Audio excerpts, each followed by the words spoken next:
Hey, good afternoon, everybody. This is Kevin with Bluegrass Waterfowl Farm.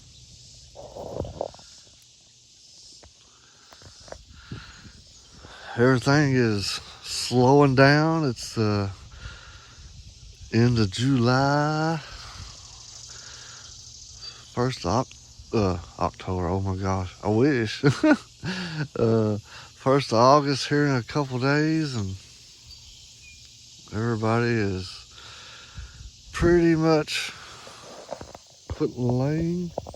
Uh, I know there's still a chance a couple of birds could lay, but most everybody is done. I still have my second pair of ringtails. They could still lay another clutch.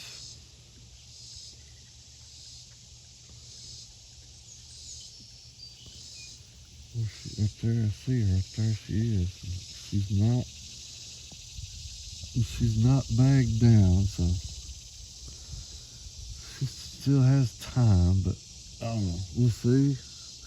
And young ruddy hen, she's still sitting in that box. She's got 6 eggs, but I don't know if them's gonna be fertile or not yet. I haven't checked them because I'm really not concerned with it. If they are, they are. If not, they're not. We will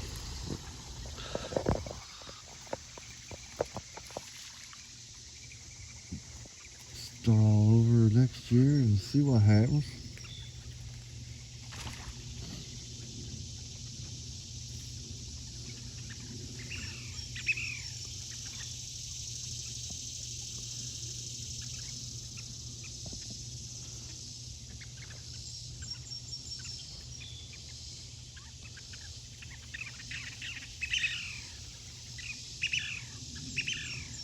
You see the mandarin, my mandarin drake right there.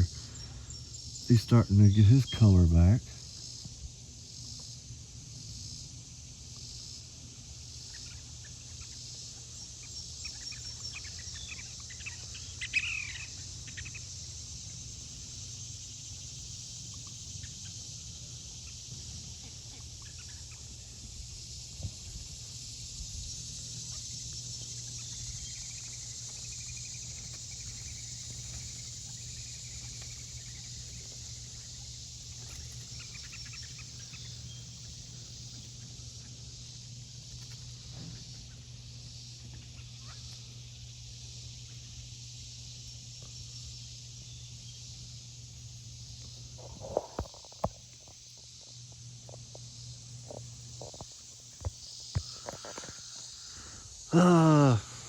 I know.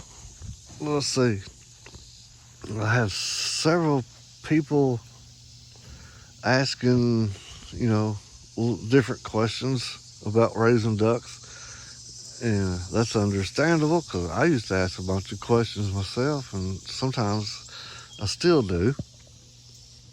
But one of the main questions I get asked a lot is like uh, nesting boxes. What kind of nesting boxes do they need? And we have a few different styles that we have built, just trying out different things to see how they work and if they like them or not and all this stuff. This is what most people would call a normal wood duck box, and I'm not sure the exact size of this, but like now it's still got a few feathers in it, but it's got the wire on the side so that they can climb up and down out of sometimes, or if you want your ducklings to hatch off and come out, then they can climb up the wire. We don't let the moms raise the ducklings in here because it's easy for them to not make it, I guess you could say, or whatever, because they get hung in the rocks, or some of the other ducks will actually uh, hurt them, kill them sometimes. So we always take them and hatch them in the house and then brood all of our ducklings. But these deeper boxes, I want to think this one is approximately 20 inches in the front and 24 inches in the back, something like that, with a slanted roof. And that's just to let water run off from it. And then we always put something out here on the front so that when the hen flies up, she can land on it before she goes into the nesting box. And then a lot of times we just use shavings on the inside, and we might mix a little hay. I know some people use straw. I have used that, but most time we'll just use shavings or a little hay. And let's see, like this box is also a wood duck style box, but as you can see, it's not near as deep, and I'm not exactly for sure the measurements on it, but it's not as deep. And I did have a white mandarin lay in this box, and I had a ringtail lay in this box. And then I have some of the pole boxes, like this one, that has a porch on it.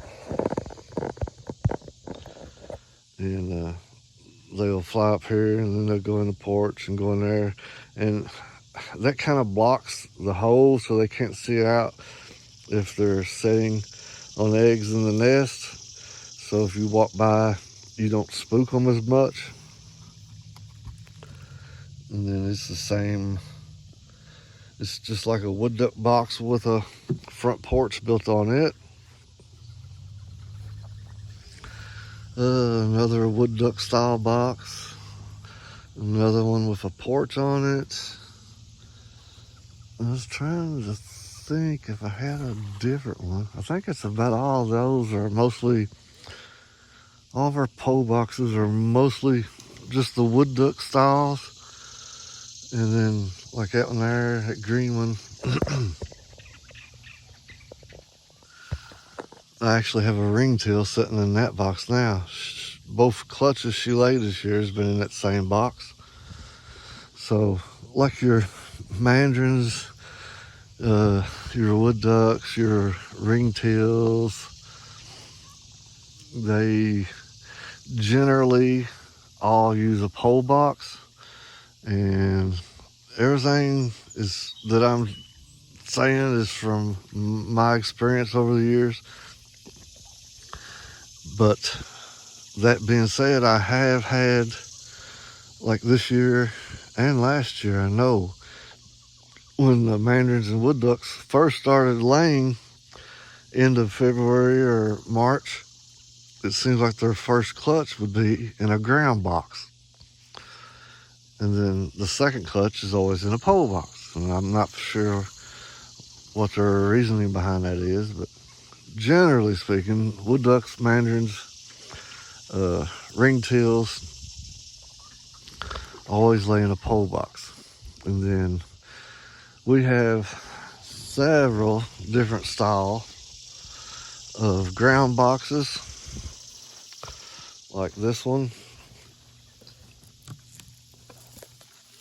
This is a nesting area over here, and this is where they go in and out. And like I said, that's basically just as far as to block sight.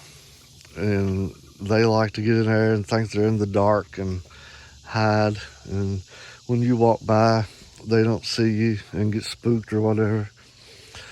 And then this is an older box that I just built out of barn lumber, but it's a 2-compartment also.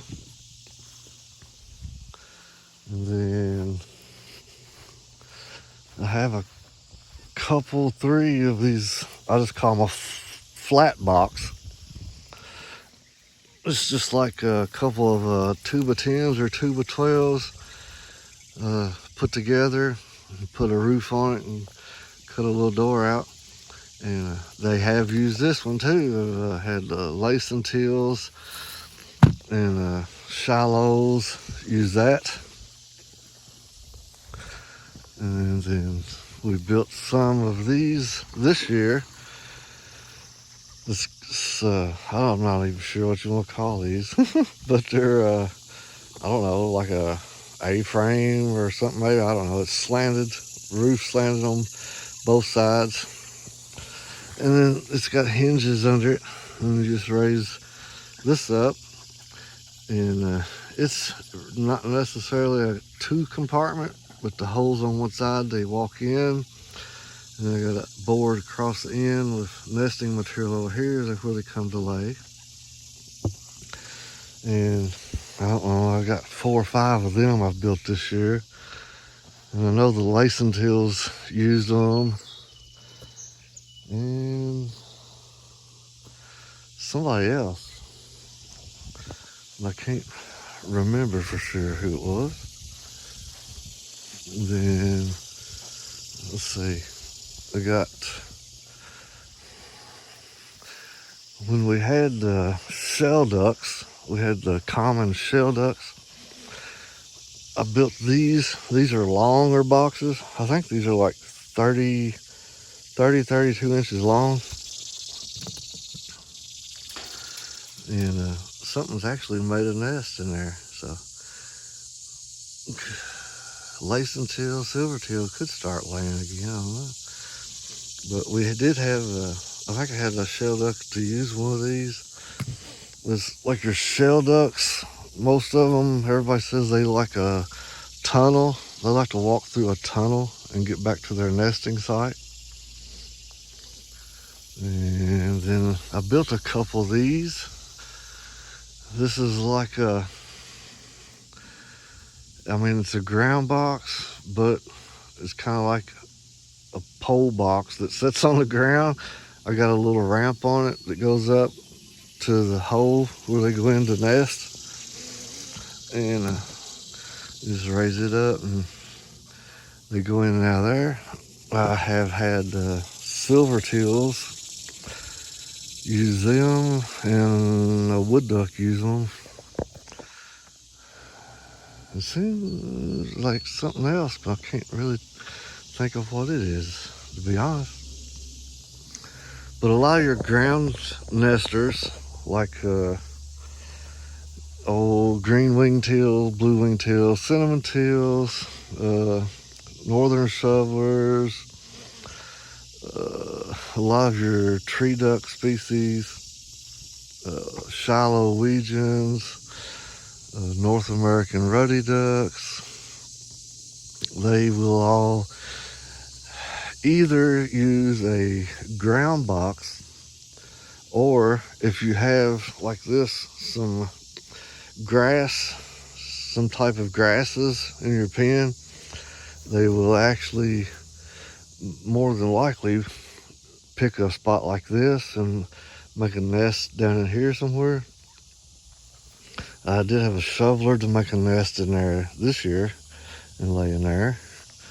And then we have like down in the corner, and then over in the other corner I have a bunch of daylilies, and nothing nested in there this year. Last year I had a pair of Iton tree ducks made a nest down there and laid. And if you remember back earlier this year, I kind of let this area right here grow up. It's got a lot of clover in it, so it growed up, and it was probably knee high. And a blue wing teal, she made a nest in here and set. And just any type of box that you want to build, they're more likely they're going to use it sooner or later. Some species might not might not like it, and some will like it. You don't never know. It's just a chance you take. Had one ruddy that was laying in here this last clutch, and I haven't cleaned it out because they're about done, so I'll clean them out later on. And then several ducks have used this one, and like I said, it's just barn lumber and got a divider in it. Raise it up. But just put the divider in it. It basically is like I said, a sight barrier. So when you're walking by, it don't spook them, scare them off the nest.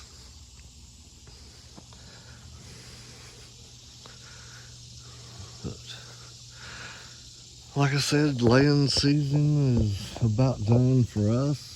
I know other people might have some species that's still laying, and the way it was looking, I probably got or going to have something else maybe start laying.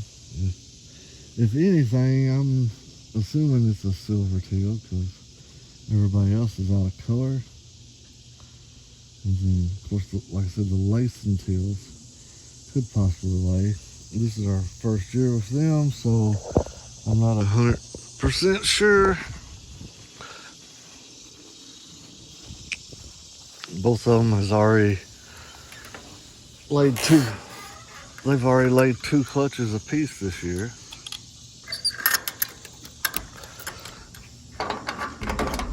We had a shower of rain last night, just enough to get the grass wet.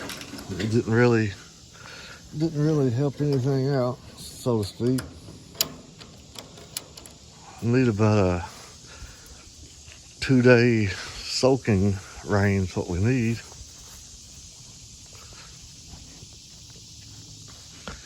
And see, I don't know why they do this. They all like I said, I opened that up so they'd have more room and another pond to go down to.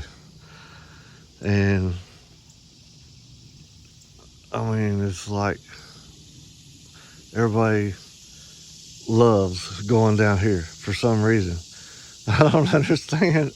But then, unless it's because of the sun, because up around probably 11 o'clock or so, the sun gets over these trees and starts shining down, and then they get over in that corner over here and be in the shade. So that might be part of the reason. But this evening then, when the sun starts going down, a lot of them will come back up in here and hang out. But you see, everybody's just down here chilling out.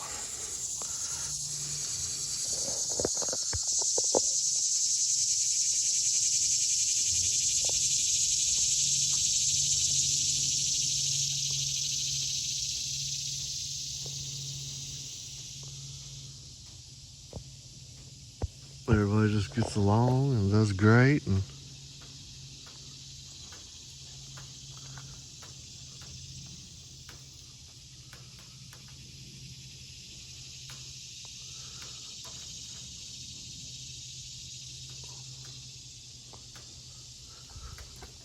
what is that popping?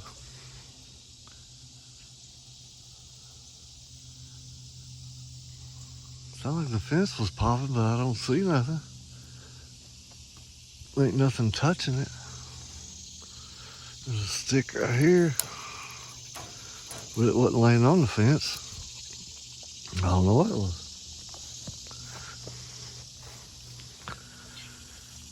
Oh, but we pressure washed all this the other day and cleaned it up. Now they've been back up here and got poo all over it, but the algae and green is all gone.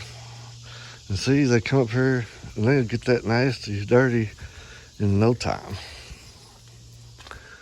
A lot of people's asked how my feeders are doing, and so far they've been doing great.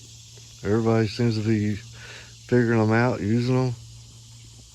I don't have no issues with rain or water getting into them, just maybe barely a little on the very ends here, and I'm not even for sure if it's the rain. I think it's just where they have water on their bills and they come up here and eat. The end of it will get a little wet. So what I do every morning is just take my finger or 2 fingers and rake it out from the end and throw it over in the pond. That way it don't have the chance to sit in there and get old or moldy. Just clean it out and the rest of it stays dry. And then, like I said, we have some of the newer ones we put down here that's not used to the feeders, so I'll set a pan of feed out. And then one down there too, since they like to hang out down there, that we'll set them out so they can get used to, so they'll have food until they get used to the feeders. And silkies are growing. Probably sort these out later on when we start to tell the hens from the roosters and figure out what colors we're gonna keep. And I'm actually getting a new color next week probably, so that's gonna be interesting, something we've never had.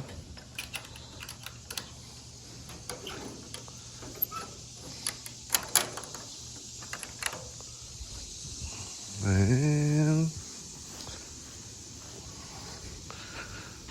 like I said, the season is dwindling down.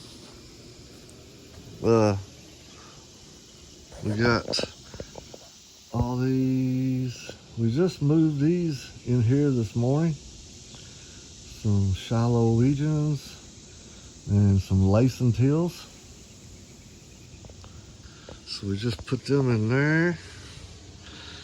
And these are almost big enough to be turned out.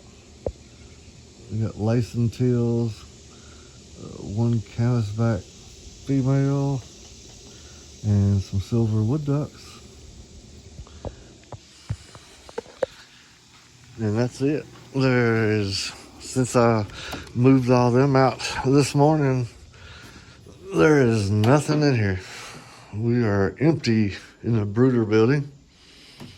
And they take these out and spray them out, bleach them out, and disinfect them. But I got, like I said, one clutch of ringtail setting, and I think they're due in about a week. About a week. She's been setting 2 weeks. So yeah, she still likes about a week or a little over. And some of them hatch, and then the ruddy duck's been setting a little over a week. If any of them's fertile and hatches, then we'll have some of them. Whoop. So unless, like I said, something else decides to lay, then once those 2 clutches hatch, then we'll be done for the season. But I think something's fixing to start laying, but we'll see what happens. But anyway, that's all we got going on this week. So y'all have a great rest of the weekend, what's left. Stay safe. And remember, if you're on Facebook, come check out our youth waterfowl giveaway. Starts September the 1st. Is when you can start entering, and September the 10th is the day that we will draw and give away the waterfowl. We have 5 different pairs of waterfowl that we're going to give away right now. So, questions, comments, y'all hit me up. We appreciate everybody. Thank you for your time, for subscribing to us and watching our videos. And we'll catch you next week. Thank y'all.